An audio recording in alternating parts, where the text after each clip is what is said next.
Welcome back, everyone. My guest today is the awesome, the one and only Barbara Khozam. She is an award-winning Toastmaster speaker. I love her for that. She's a great public speaker. She's a corporate trainer. She's an author.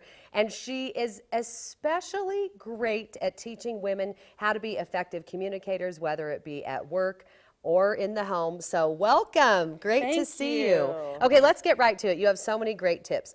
A lot of this is about being assertive, not aggressive, getting your way without feeling guilty, saying no. A lot of us don't know how to say no. We want to accomplish everything, make everybody happy. Okay, so number one, you say determine your value. What does that mean? Well, every human being on this planet has a set of values. I have a set, you have a set, but they're different. So, for example, if your values are family, number one, then work, then beach volleyball. She lives in San Diego. Right. Okay. But you spend 12 hours a day at work and go back to work on the weekends. Of course, you're going to have internal conflict. You're not living your life according to your values. So the first step is knowing your values and communicating that with the people with whom you work. Okay, letting people walk all over you, not saying no. Once you know your values, you say set those boundaries. And therapists will tell you that all the time. That's right. Setting the boundaries. Women have a hard time with this because we're taught to be very nurturing and we want people to like us and we want to take care of them. But here's the problem.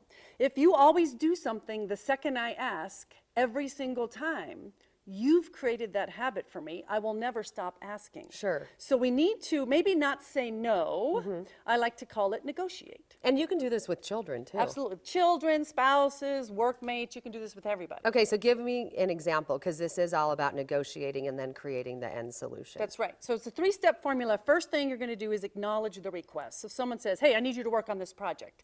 You would simply say, okay, so you need me to work on this project. You just repeat it. Okay. Then you're going to explain your circumstance. I understand you need this project, and I'm currently working on 2 other things. Okay. But you can't end there because it sounds like an excuse. Sure. Lastly, you end with a solution. Oh, but I can have it done for you at 2 o'clock. Okay, so again, that's all about negotiating. That's right. What I like, though, is your advice when the boss comes up to you and wants it done now. Yeah, so your boss is going to say, no, no, no, no, I need it done now. So then you negotiate, great, I'll get that done for you now. Then the other project that I promised to have done now, I'll move to 2 o'clock.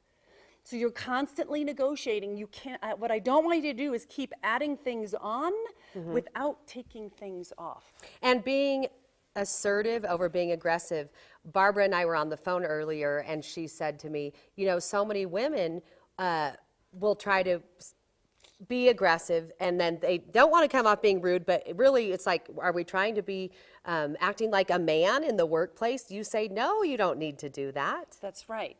The key to successful communication is that people want you to communicate with them in their style, not your style. But what I've seen in the workplace, a lot of women feel like they have to be aggressive and they have to be really direct and I've seen mean. This with female bosses, by the way. I've seen that. I have too. But the key is this. If what you're doing isn't working, change it. So let's say I'm going into a meeting with all men, 100% men. Okay, then I'm going to communicate more like a man. I'm going to be more direct. I'll be less rambly and be more focused.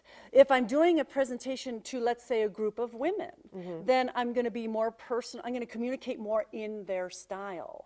That's really the key to success. Is you don't have to be so mean and aggressive or passive. It's assertive. Passive, not assertive. Right. And of course, you can get more information at Toastmasters. There's a Toastmasters in almost every community. If people want more public speaking tips from you, where should they go? They can go to my website at www.barbarakhozam.com. All right, it's a pleasure to see you. And you look great in pink. Thank you. Stay with us. We'll be right back.